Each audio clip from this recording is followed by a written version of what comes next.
मेरी 32 साल की कुंवारी दीदी कई सालों बाद घर आई थी। शादी में रुचि न होने पर पापा से बहस करके जॉब करने दूसरे शहर चली गई थी। तब से वह वहीं रह रही थी। उसके आने के बाद से वह हमेशा मेरे आसपास घूमती रहती थी। एक दिन जब मम्मी पापा घर पर नहीं थे, मैंने गलती से जीन्स की चैन को गलत जगह पर फंसा लिया। तब दीदी मेरी मदद के लिए आई, लेकिन उसके बाद उसका अजीब तरह से मुझे अनचाहे जगहों पर छूना शुरू हो गया। वह बोली, तुम अभी 17 साल के हो, फिर भी तुम्हारा ये इतना बड़ा है, तुम तो बहुत बड़े हो गए हो।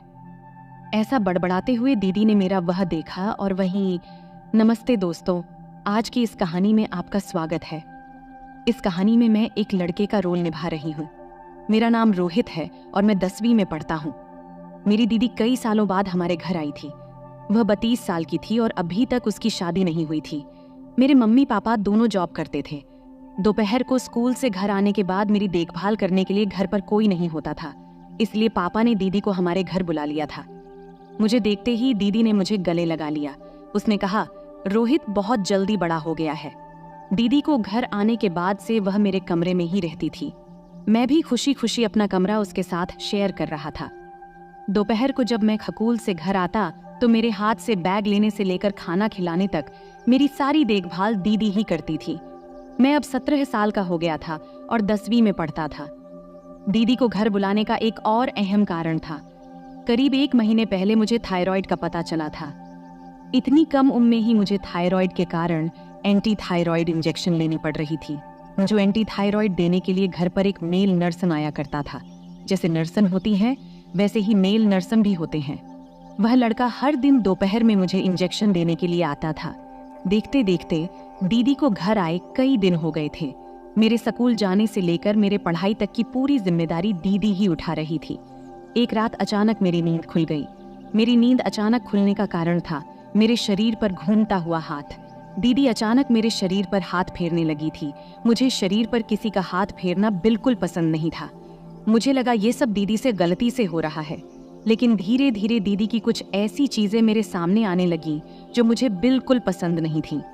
उस दिन मैंने पहली बार उसका वो अजीब व्यवहार देखा था, इसलिए मैंने उससे कुछ नहीं कहा।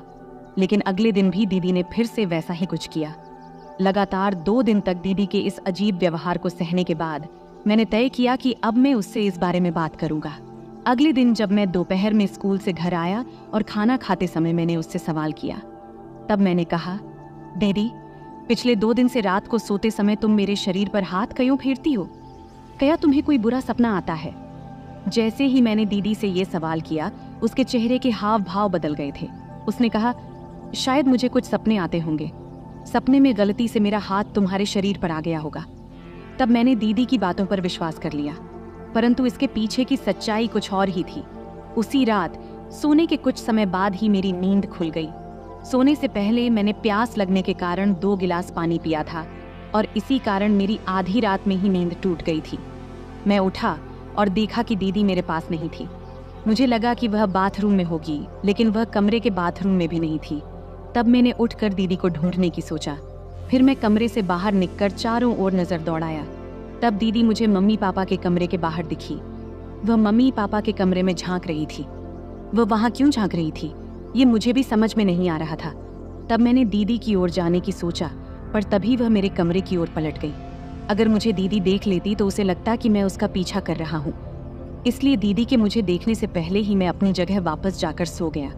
कुछ ही देर में दीदी भी कमरे में आई। आते ही वह अपनी जगह सो गई और उसका वही अजीब व्यवहार फिर से शुरू हो गया। वह फिर से मेरे शरीर पर हाथ फेरने लगी। दीदी ऐसा अजीब व्यवहार क्यों कर रही थी, ये मुझे समझ नहीं आ रहा था। पर एक बात मुझे जरूर समझ में आई थी कि वह मम्मी पापा के कमरे में कुछ देखती है और फिर मेरे शरीर पर हाथ फेरती है। दीदी आखिर मम्मी पापा के कमरे में क्यों झांकती है, ये जानने की मेरी इच्छा बढ़ रही थी। अगले दिन दोपहर में घर पर मैं और दीदी ही थे। दीदी मेरा पढ़ाई करवा रही थी। जब वह मेरा पढ़ाई करवा रही थी तो मैंने उससे सहजता से सवाल किया, दीदी, तुम इतनी सुंदर हो, फिर भी तुम्हारी शादी क्यों नहीं हुई? इस पर उसने कहा, पहले मुझे लगता था कि शादी एक बहुत तनावपूर्ण रिश्ता होता है, क्यों बेवजह उसमें फंसना, पर अब धीरे धीरे मुझे शादी की जरूरत महसूस होने लगी है। लेकिन अब मेरी उम्र इतनी हो गई है कि मेरे उम्र का जोड़ीदार मिलना थोड़ा मुश्किल है। दीदी के जवाब पर मैंने फिर से उससे कोई और सवाल नहीं किया। तब चुपचाप मैं पढ़ाई करने लगा। कुछ ही देर बाद इंजेक्शन देने वाले ब्रदर मुझे इंजेक्शन देने के लिए घर आया। इंजेक्शन लेने के बाद मैं थोड़ी देर के लिए सो गया। जब मैं सोकर उठा तो उठते ही मुझे तेज भूख लग गई थी। मुझे मैगी खाने की डच्छा हो रही थी, इसलिए मैंने दीदी से मेरे लिए मैगी बनाने को कहा। उस समय दीदी मम्मी के कमरे में थी। जब मैं उस कमरे के पास गया तो मुझे दीदी वहां कुछ अलग ही रूप में दिखी। वह अभी अभी नहाकर बाहर आई थी। वह खुद को शीशे में ऐसे निहार रही थी जैसे वह 18 साल की लड़की हो। दीदी का खुद को निहारना अब कब खत्म होगा, इसकी प्रतीक्षा करते हुए मैं कमरे के बाहर खड़ा था। लेकिन वह तो खुद को हीरोइन समझकर और भी अदा बिखेर रही थी। इधर मेरी भूख भी कंट्रोल नहीं हो रही थी। आखिरकार मैं दीदी के कमरे में चला गया। मुझे देखते ही दीदी थोड़ी शर्मा गई। उस समय वह वैसे ही मेरे सामने खड़ी थी और मुझसे बातें करने लगी। दीदी उस वक्त नहाने का गाउन पहने हुए थी। मुझे देखते ही उसने कहा, उठ गए रोहित तुम? अच्छा, अब आ ही गए हो तो बताओ मैं कैसी लग रही हूँ। मुझे भूख लगी थी इसलिए मैं वहां गया था, लेकिन दीदी तो मेरे मुंह से अपनी तारीफ सुनने में व्यस्त हो गई थी। तभी उसने मेरा हाथ पकड़कर मुझे आईने के सामने ले गई। एक हाथ मेरे गले में डालकर वो मेरे पीछे खड़ी हो गई। उसने कहा, रोहित तुम्हें क्या लगता है, क्या मुझे अब भी शादी करनी चाहिए? दीदी के इस सवाल पर मैं क्या जवाब दूं, समझ नहीं पा रहा था। मैंने उससे कहा, दीदी शादी करना तुम्हारा निजी फैसला है, इस पर मैं कुछ नहीं कह सकता। मैं तो यहाँ इसीलिए आया था क्योंकि मुझे बहुत जोर से भूख लगी है। क्या तुम मेरे लिए मैगी बना सकती हो? मेरी बात सुनकर दीदी हंस पड़ी। उसने कहा, मैंने तो तुम्हें बड़ा समझा था, लेकिन तुम अब भी बच्चों की तरह व्यवहार कर रहे हो। कोई बात नहीं, अब तुम्हें समझदार बनाने की जिम्मेदारी मेरी है।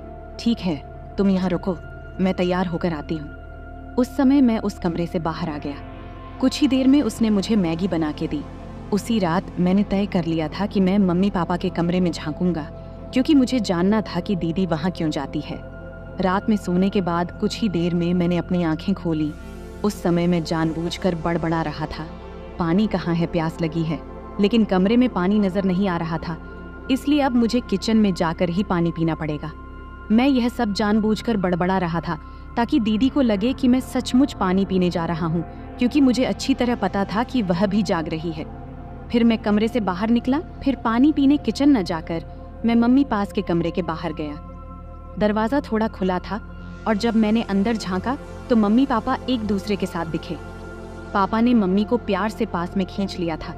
वह दृश्य देखकर कुछ बातें मेरे समझ में आ गईं। मुझे जो समझना था वह मैं समझ चुका था। फिर मैं चुपचाप अपने कमरे में वापस आ गया। उस रात मैंने दीदी को अपने कमरे से बाहर जाते नहीं देखा था, लेकिन मुझे यह समझ में आ गया था कि दीदी के मन में कुछ अलग ही चल रहा है। अब मुझे उससे अकेले में बात करनी थी। देखते देखते 3 दिन बीत गए।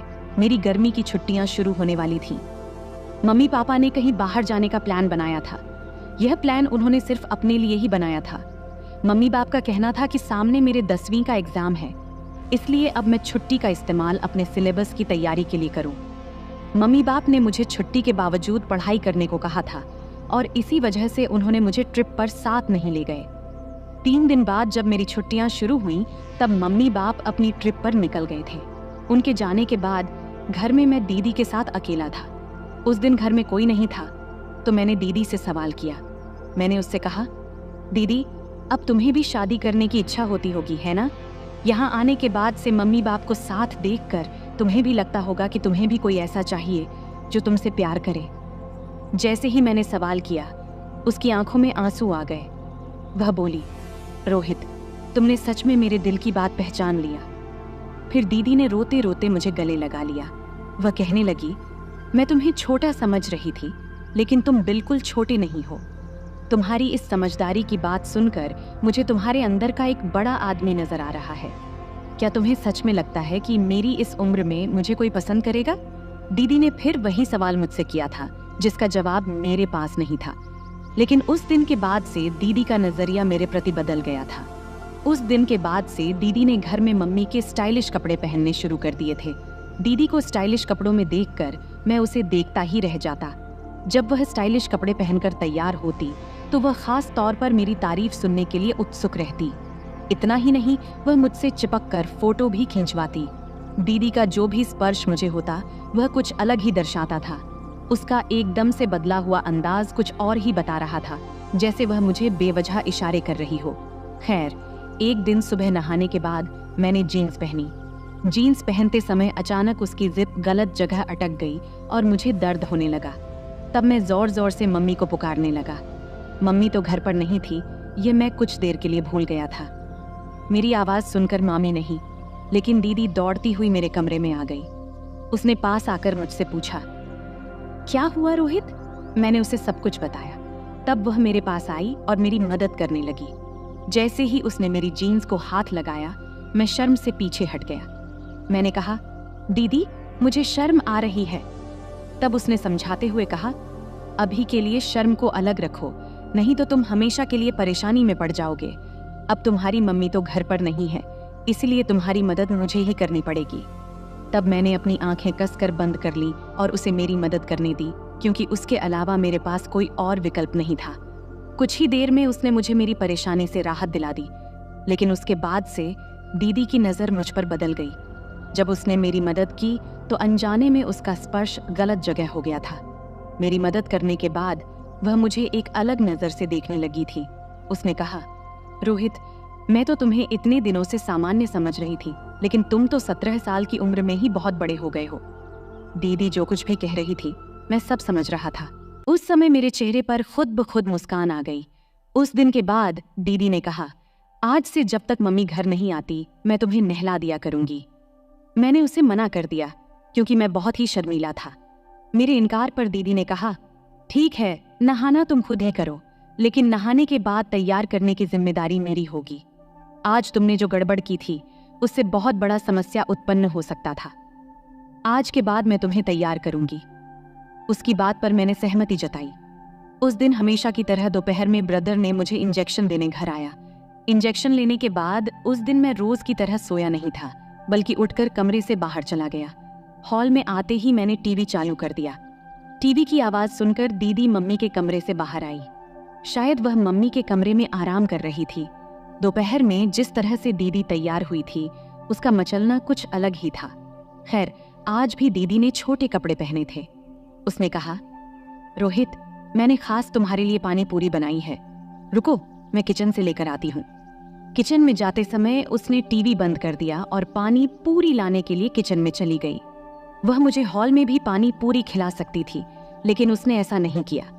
वह मुझे मेरे कमरे में लेकर गई और मुझे बिस्तर पर बैठाकर अपने हाथों से पानी पूरी खिलाने लगी।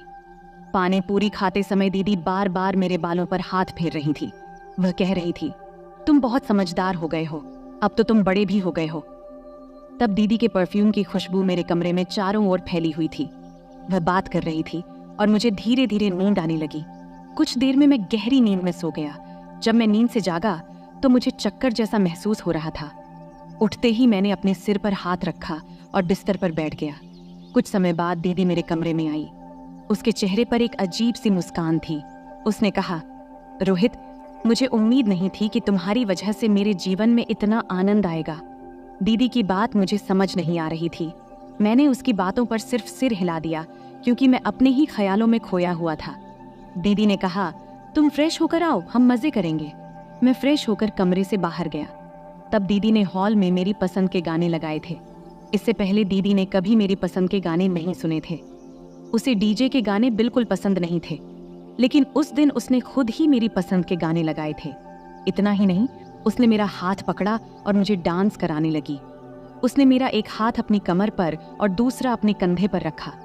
वह मेरे साथ कपल डांस करने लगी। दीदी इतनी खुश क्यों थी, ये मुझे समझ नहीं आ रहा था। उस दिन के बाद जैसे जैसे दिन गुजरते गए, दीदी मुझे खुश दिखाई देने लगी। लेकिन दोपहर में जब भी मैं सोकर उठता, मुझे बहुत थकान महसूस होती थी। सोकर उठने पर वह मुझसे हमेशा एक ही बात कहती, तुमने आज मुझे बहुत खुश किया। मैं उसे किस तरह से खुश कर रहा था, ये मुझे समझ नहीं आ रहा था। लेकिन जो तकलीफ मुझे हो रही थी वह मुझे अच्छी लगने लगी थी। शुरू में मुझे दीदी से तैयार होने में संकोच होता था, लेकिन धीरे धीरे मुझे उसकी आदत पड़ गई। अब मैं बिना शर्माए दीदी से तैयार होने लगा था। अगले कुछ दिनों में दीदी और मेरे बीच एक अलग रिश्ता बनने लगा और मुझे वह सब कुछ अच्छा लगने लगा। कुछ दिनों बाद मम्मी बाप घर आ गए। अचानक एक दिन मुझे बहुत चक्कर आने लगे और फिर घर वालों ने मुझे अस्पताल में भर्ती करवा दिया। अचानक मुझे क्या हुआ, यह मुझे भी समझ नहीं आया। जब मेरी आंखें खुलीं तो पता चला कि मैं लगभग 1 महीने बाद आईसीयू से बाहर आया हूँ। 1 महीने में आईसीयू में रहा और इसका कारण जब डॉक्टरों ने मम्मी बाप को बताया तो वे भी मेरे साथ हैरान रह गए। जब मैं आईसीयू से बाहर आया तो डॉक्टरों ने खुद मुझसे बातचीत किया। पिछले 1 महीनों में मेरे साथ क्या क्या हुआ और क्या नहीं, ये डॉक्टरों ने मुझसे विस्तार से पूछा। मेरे साथ बातचीत के बाद डॉक्टरों को मेरे रोग का पता चला। उन्होंने मम्मी बाप को बताया कि रोहित को पिछले 1 महीनों से एक अजीब बीमारी हो गई है। उसने खुद की एक अलग दुनिया बना ली है, वह कल्पना में जी रहा है। डॉक्टरों ने मेरे साथ साथ घर के सभी लोगों से बात की थी। फिर डॉक्टर ने मम्मी बाप से कहा, आप दोनों अपने काम में व्यस्त थे, आपने खुद के लिए समय निकाला, लेकिन अपने बेटे से बातचीत सही समय पर नहीं किया। आपका बेटा खुद से बातें करता था और इस पर आपका ध्यान नहीं था। इसके बाद घर में रोहित की दीदी आई। रोहित ने अपनी दीदी को भी एक शख्स के प्यार में पड़ते हुए देखा था। इंजेक्शन लेने के बाद वह रोज अपनी दीदी को घर आए इंजेक्शन देने वाले ब्रदर के साथ देखता था। ये सब देखकर उसे लगने लगा कि प्यार केवल लड़के और लड़की के बीच होता है। इसीलिए रोहित खुद को उस ब्रदर के रूप में देखने लगा। जब जब वह अपनी दीदी को उसके प्रेमी के साथ देखता तो वह खुद को उस जगह पर देखता और इस दौरान वह भी गलत राह पर जाने लगा। मोबाइल में गलत चीजें देखकर उसने भी गलत काम करना शुरू किया और इस वजह से वह धीरे धीरे कमजोर होता गया। उसके बार बार के विचारों के कारण उसे आईसीयू में भर्ती होने की नौबत आ गई। रोहित के साथ जो पिछले 1 महीने में हुआ उसके लिए उसकी फैमिली जिम्मेदार है। डॉक्टर ने जो कुछ हुआ वह मम्मी बाप को बताया था और दीदी भी वहां मौजूद थी। तब दीदी के गले में मुझे मंगलसूत्र दिखा। मुझे तब पता चला कि जब मैं आईसीयू में था तब मम्मी बाबा ने दीदी की शादी उसके प्रेमी से करवा दी थी। मेरी हालत देखकर दीदी ने मुझसे माफी मांगी। उसने कहा, रोहित, मैं तुम्हारी देखभाल करने आई थी, लेकिन मैं भी अपनी ही दुनिया में खो गई थी। तुम्हारी तरह मैं भी अकेली हो गई थी। तुम्हारी वजह से ही मेरी मुलाकात इस शख्स से हुई और धीरे धीरे हमारे बीच प्यार पनप गया। मैं अपनी दुनिया में इतनी खो गई थी कि मैंने कभी तुम्हारी तरफ ध्यान नहीं दिया। यह मेरी भी गलती थी। दीदी की बात का मैं कोई जवाब नहीं दे पाया क्योंकि मैं खुद बोलने में असमर्थ था। मुझे क्या बीमारी थी इसका मुझे खुद अंदाजा नहीं था। मेरी बीमारी के बारे में पता चलते ही मम्मी पापा ने उस दिन के बाद से मेरी देखभाल खुद करना शुरू कर दिया। उन्होंने मुझसे बातचीत करना शुरू किया। तब मुझे यह समझ में आने लगा कि प्यार सिर्फ प्रेमी प्रेमिका के बीच का रिश्ता नहीं होता, बल्कि माता पिता और बच्चे का भी एक प्रेम पूर्ण रिश्ता होता है। तो दोस्तों, अपने बच्चों को दूसरों के भरोसे नहीं छोड़ना चाहिए। आजकल कई माता पिता अपने करियर को बनाने में व्यस्त रहते हैं। इसी करियर की दौड़ में वे अनजाने में अपने बच्चों की उपेक्षा कर देते हैं। इसका उन्हें एहसास नहीं होता। अगर माता पिता खुद अपने काम में व्यस्त होंगे तो इसके दुष्परिणाम बच्चों पर पड़ने लगते हैं। बच्चों को गंभीर मानसिक बीमारियों का खतरा हो सकता है। अगर आप अपने बच्चों को इस तरह की मानसिक बीमारियों से बचाना चाहते हैं तो बच्चों के साथ मित्र की तरह व्यवहार करें, रोज उनसे बातें करें, उन्हें कभी कभी बाहर घुमाने ले जाएं। हर माता पिता के लिए उनके बच्चे सबसे बड़ी संपत्ति होते हैं। यह माता पिता को कभी नहीं भूलना चाहिए। तो दोस्तों, यह थी हमारी आज की छोटी सी कहानी। आपको यह कहानी कैसी लगी कमेंट करके जरूर बताएं। अगर आपको यह कहानी पसंद आई हो तो इसे लाइक करें और अपने दोस्तों के साथ शेयर करें। आगे भी ऐसी ही रोमांचक कहानियों के लिए हमारे चैनल को सब्सक्राइब करें और बेल आइकन दबाना न भूलें ताकि आप हमारी कोई भी कहानी मिस न करें। धन्यवाद।